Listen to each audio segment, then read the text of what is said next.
Hey everybody, and welcome back to my channel. My name is Sam, I also go by RubyT, and this is our Renegade Platinum Hardcore Nuzlocke. I think this is episode 8 now. Last time out, we managed to deal with the Team Galactic nonsense over in their mansion, and now it's time to push on to the next towns, the next gyms, the next routes to see what we can find. So, yeah. If you haven't already, guys, please consider subscribing to the channel, whack a like on the video, leave me a comment down below. It all really helps me out, and I really appreciate it. We're nearly pushing to 300 subscribers now, which is pretty amazing, to be honest. So, yeah, there we go. We headed out to Route 209. We took on some of the trainers who were hanging out there before we can go and get our next encounters on the next routes. This double battle was first thing up. They had a double evolution team with Vaporeon and Flareon. We managed to miss our Aquatail on the Flareon, which really didn't help. And we got whacked with a play rough onto Frank. Jesus, it was close. After all that grinding and all that EV training to get Frank up levels, we nearly lost him straight away. Thankfully, we didn't. We went into Onion. We used Dragon Rage onto the Vaporeon, but it wasn't quite enough to take it down. So we took a Play Rough, and we also took an extra Sensory into Onion, but thankfully we were able to survive. So that was pretty decent. And then we were able to smack back. We actually did not KO the Flareon. Which is a real problem. Dragon Rage KO'd the Vaporeon, but if we got Play Roughed into Turtwig right now, we could have been in some serious trouble. Thankfully, it went into Onion, and we just about survived, and we managed to carry on. But yeah, pretty tight start. The next trainer had the Pikachu evolution team, and well, we used Pterodactyl here. I think is his name. I always forget. Thanks again, Seth, for that. And we used a very specific strategy, which was called just seed bomb everything, and it worked. It worked really good. Frederick is strong. Frederick / Archaeopteryx / whatever his name is. Archaeopteryx, right? Yeah, that's the one. Archaeopteryx. Managed to smash through all the Pikachu evolutions, so yeah, that was pretty good.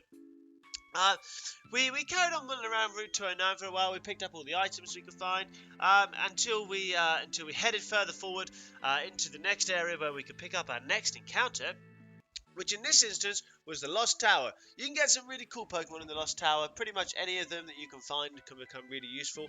For us, our next Pokemon was going to be this Duskull, which is really cool because Duskulls can become a really nice, if you get the Eeviola. I don't know if you get the Eeviola in this game or not, but either way, it can become a really cool stooly Pokemon. We named her Brosidon.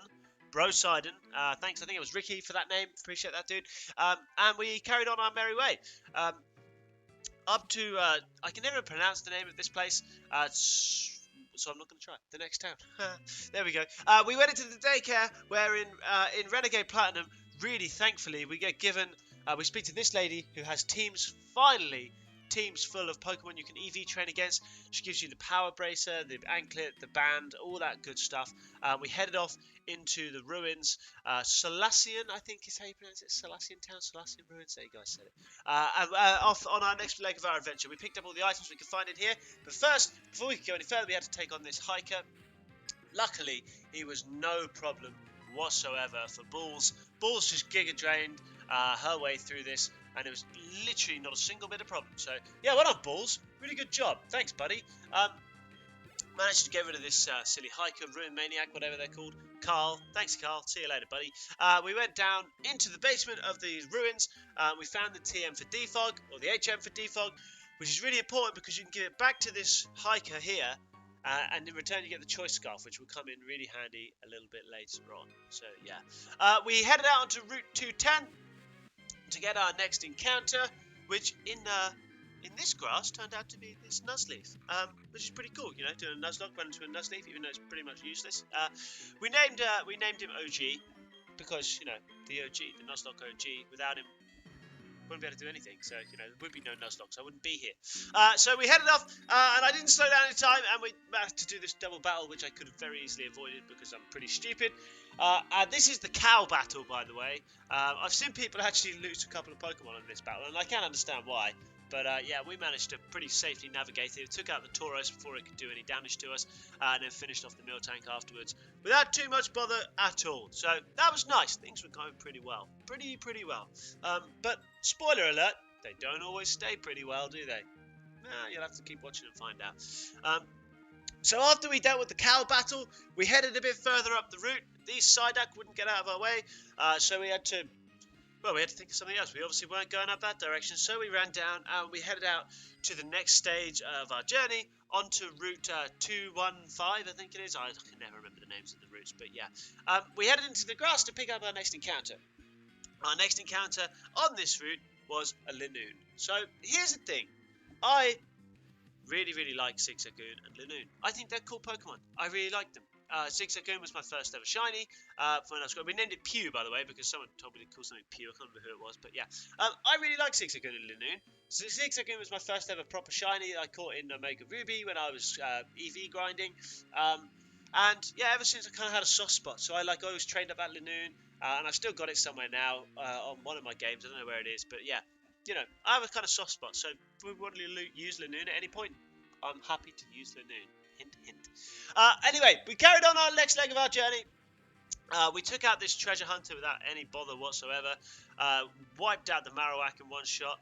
And next up was the Rampardos, which gave me horrible flashbacks to our first gym battle in this game. But we managed to one-shot the Rampardos as well, because by this point we actually have some decent moves, and decent Pokemon, and decent EVs. So, yeah, that was pretty sweet. We were looking pretty decent. We carried along this route, avoiding all the trainers where we possibly could, because, you know, one of the things I think you always pick up in these particularly more difficult Nuzlocks is that you want to avoid as many trainers as possible, right? Whilst picking up all the items and stuff that you want to avoid them. We managed to deal without any issues with this black belt because Onion was just getting stronger and stronger literally all the time. Like, he's getting stronger and stronger and stronger. He's able to one-shot pretty much anything he's super effective against, especially with like the expert belt attached. It just literally wipes everything out, which is really sweet. Okay, so these two trainers here are ace trainers, and they are notorious for picking up people's runs. If you accidentally trigger them as a double battle, it can be so tough. So we thought we were being smart by taking them on in single battle form, but even so, they've got good Pokemon, and they can cause you troubles. I mean, like, you know, they're up to level 35. Anyway, we managed to take out this Gligar without any issues. And next up came the Drifloon. I was worried about this trainer has a Gyarados, right? And that's where my main worry was coming, because I didn't know how we were actually going to beat the Gyarados. So for Drifloon, I figured the best thing we could possibly do was go into Happy. It can't really hurt Happy. It kept using Amnesia, and I'm thinking, well, do you know what? That's fine. Amnesia, that's not a problem, because we can just whack it with our physical attack. Knockoff did over half without an item, so I knew another one with KO, which was real nice. Only stupid Drifloon used Destiny Bond. Happy KO'd it, because Happy's so flipping strong. And it meant that Happy went down, which really sucks. Rhett, in particular, I'm sorry.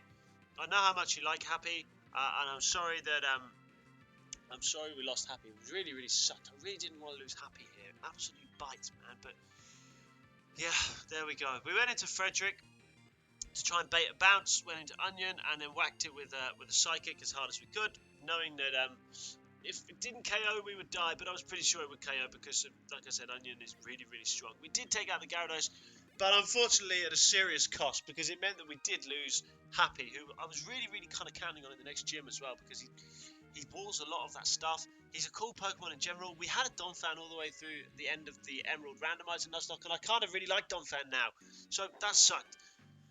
We're on our way back with a half-injured party of Pokemon to try and get back to the PC, and we got jumped by this trainer who had the Electrode. We got paralyzed, but we put Electrode to sleep. So we put Leech Seed onto it to try and get some health back so that we could make sure we could do switches if we needed to. I was really wary of the explosion here, and I didn't really want to lose anybody by switching in, and Frederick was the only one, or Archaeopteryx was the only one with decent health. But anyway, it didn't matter, because in the end we managed to take the thing out and headed back down towards the Pokemon Center to deposit poor Happy. Thank you, Happy, for your service. You'll never be forgotten here. You join the unfortunate ranks of loads of Pokemon that I have let die. Sorry, Pokemon I've let die. Yeah, that bites. But there is a Nuzlocke to win. There's another trainer to beat before we get to the next town. So I picked up the world's strongest Pokemon, Thanos Jr., and headed along my merry way back to that route, back to take on those trainers. So we took on the next trainer, the female ace trainer, who has, I think, a slightly easier selection of Pokemon. We had a loose plan, hoping it would work. Brick Break into the Lickitung with the expert belt equipped, I thought for sure would KO in one shot. It didn't, but luckily the Lickitung wasn't really able to do much damage, even with an Aqua Tail in the rain. So there we go. Frank took down the Lickitung. And the reason I went and got the Ledian was for this Gardevoir, because Ledian's special defense is so good. I actually thought Aerial Ace would do more damage than this. It didn't. We put the Choice Scarf on Thanos so we'd outspeed, and thankfully we survived that Psychic. It was so close. But yeah, we put the Choice Scarf on for two reasons. One, because we're not faster than Gardevoir. I actually thought, like I said, we would do more damage to the Gardevoir with our physical attack, but thankfully we were able to clean up with the Psychic and nail the Aerial Ace into the Roserade, and we were done. We beat this battle. Not a great episode because we lost Happy, but we did make it through this route with just the one death. We're going okay.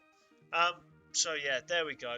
It's now time to plan for the next gym, because the next gym is going to be a tough one. It's the fighting gym, and I've got to make sure I grind up and EV up some decent Pokemon so we don't have any losses, because we've been going pretty well with the gyms of late, particularly the last one before this. So there we go. Thank you guys so much for watching. Let me know any other Pokemon you want me to use. Send me some nicknames, and yeah, just let me know what you think and what I could do better.